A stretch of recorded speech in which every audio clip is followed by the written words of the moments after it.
সাথী। সাথী কেমন আছেন? আপনার ভালো আছেন সাথী? এই তো ভাই বেশি ভালো নাই, কোনো মতো আছি। আচ্ছা ঠিক আছে। তো সাথী দেশের বাড়ি কোথায়? কোথা থেকে বলতেছেন আপনি?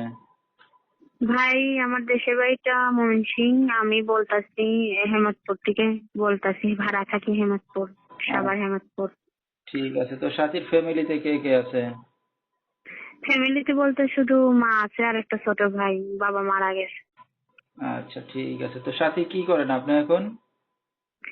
পরের বাড়ি কাজ করি ভাই, কাজ করে যেরকম পাই ওইভাবেই সংসার চলে, সেরকম চলে না ভাই। ঠিক আছে। তো সাথীর বিয়ে শাদী হয়েছে কিনা? ওই যে মনের মতো একটা যদি মানুষ পাইতাম বিয়ে শাদী করতাম, কারণ একা তো আর এইভাবে দিন কাটান যাইবো না।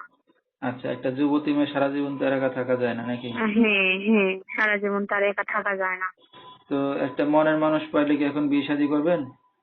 হ্যাঁ অবশ্যই বিয়ে শাদী করবো, সে যদি দেখতে ভাই কালো হয় বয়স্ক হয় আমার কোনো আপত্তি নেই, তাকে আমি বিয়ে শাদী করবো।